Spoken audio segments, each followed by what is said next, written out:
पवार या मंत्रालयात दाखल झालेले राज्य मंत्रिमंडळाची बैठक जी आहे ती पार पडणार आहे आणि या बैठकीसाठी सुनेत्रा पवार ज्या आहेत त्या मंत्रालयामध्ये दाखल झालेले आहेत। मंत्रालयातल्या त्यांच्या कॅबिनमध्ये ते दाखल झालेले आपण इथे पाठी बघू शकतो। सुनेत्रा अजित पवार उपमुख्यमंत्री ही आपल्याला पाठी जी आहे या ठिकाणी पाहायला मिळत आहेत आणि ही आतली दृश्य आपण पाहतो सध्या लाईव्ह मध्ये। याच ठिकाणी सुनेत्रा पवार आतमध्ये कॅबिनमध्ये दाखल झाले आहेत। त्यांनी ज्या ठिकाणी अजित पवारांची कॅबिन होती उपमुख्यमंत्र्यांची जी कॅबिन होती त्या कॅबिन मधील ज्या खुर्चीवरती सध्या अजित पवार जे बसत होते त्या ठिकाणी आता सुनेत्रा पवार ज्या त्या बसलेल्या आहेत। ही दृश्य सगळी आपण लाईव्हच्या माध्यमातून पाहतो। एकंदरीत पाहतो की राज्य मंत्रिमंडळाची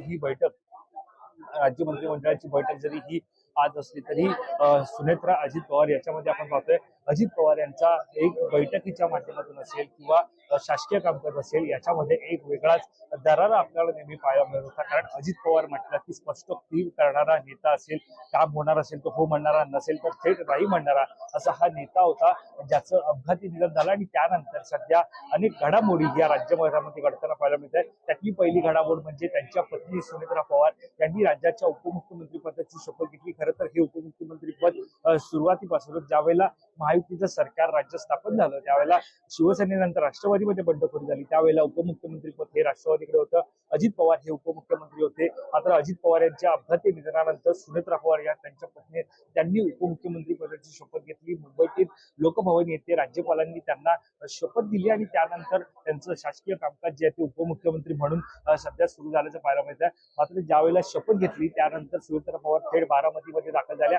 बारामतीमधील अनेक कामं त्यांनी जी ती पाहिली, त्या कामांची पाहणी त्यांनी केली। सातारा दौरा त्यांनी केला। यशवंतराव चव्हाण यांच्या स्मृतीस्थळावरती जाऊन सुद्धा त्यांनी अभिवादन केलं। त्यानंतर आज साधारणतः पाहतो की 28 जानेवारी रोजीची ही घटना होती आणि आज 10 फेब्रुवारी एकंदरीत या सगळ्यानंतर आपण पाहतोय की या सगळ्या घटनांनंतर आपल्याला एकंदरीत पाहतो की हा जो काळ सध्या लोटलेला आहे 28 जानेवारी पासून जे अगदी आपण बघतोय 10 फेब्रुवारी या सगळ्यामध्ये आता जर पाहायला गेलं तर शासकीय कामकाज साधारणतः जे होणार आहे त्यानुसार आज राज्य मंत्रिमंडळाची बैठक ही मंत्रालयामध्ये होणार आहे आणि या मंत्रालयातील बैठकीला उपस्थित राहण्यापूर्वी सुनेत्रा पवार यांनी मात्र मुंबई दौरा केल्याचं पाहायला मिळतं। मुंबई दौऱ्यामध्ये निश्चितच आपण पाहायला गेलं तर सुनेत्रा पवार यांनी सुरुवातीला जे आराध्य दैवत आहे सिद्धिविनायक मंदिर त्या ठिकाणी दाखल झाले, सिद्धिविनायकाचं दर्शन घेतलं।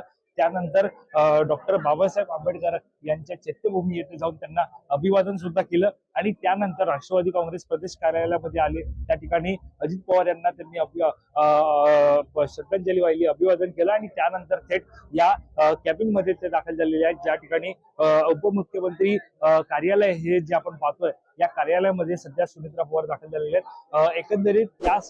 एकंदरीत शासकीय कामकाज सुरू करण्यापूर्वीच्या या दौऱ्यानंतर सुनेत्रा पवार यांनी एकंदरीत आपण पाहतोय त्या आता त्यांच्या कार्यालयामध्ये दाखल झाले आहेत।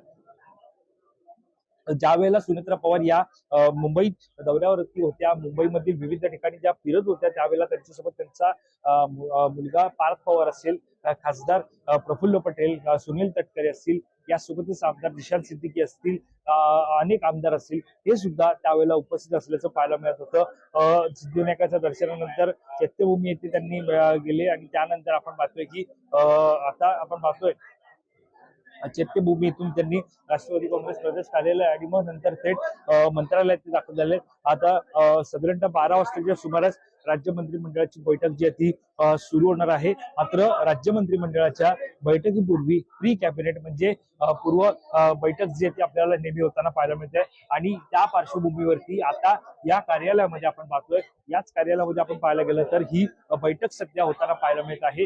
या बैठकीमध्ये आपण पाहतोय उपमुख्यमंत्री सुनेत्रा अजित पवार यांच्या नेतृत्वाखाली ही बैठक होत आहे आणि या बैठकीला मंत्री जे आहेत ते उपस्थित आहेत आणि आमदार सुद्धा असतील ते सुद्धा उपस्थित आहे। प्री कॅबिनेट जी आपण पाहतोय ती या ठिकाणी होताना पाहायला मिळत आहे।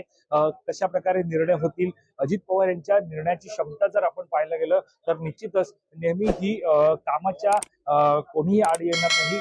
जर काम होणार असेल तर हो आणि कामासंदर्भामध्ये 100% अशा प्रकारचे निर्णय अजित पवार यांच्या माध्यमातून आपल्याला होताना पाहायला मिळत होते। राष्ट्रवादी काँग्रेस अजित पवार गटामधील मंत्री सध्या पाहायला गेलं तर हे आता सुनेत्रा पवार यांच्या नेतृत्वाखालील जी बैठक प्री कॅबिनेट पार पडते ते सध्या सर्व मंत्री जे ते दाखल आहेत त्यांच्यामध्ये प्री कॅबिनेट घडत आहे.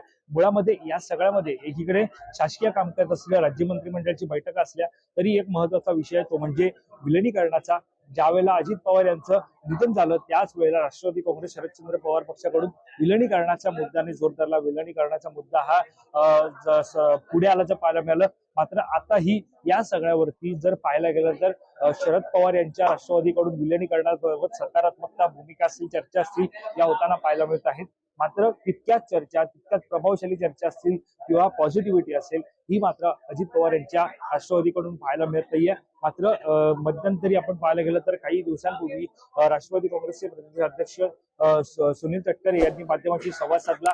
त्यावेळेला हा संपूर्ण निर्णय जो आहे तो सुनेत्रा पवार घेतली. त्यामुळे कुठेतरी विलिनीकरणाबाबतचा जर मुद्दा या प्री कॅबिनेटमध्ये चर्चेला आला किंवा राज्याच्या दृष्टिकोनातून राष्ट्रवादीची घोडदौड जर पाहायला गेलं तर या सगळ्यामध्ये जर विलिनीकरणाचा मुद्दा चर्चेत आला तर नेमकं सुनेत्रा पवार काय निर्णय घेणार.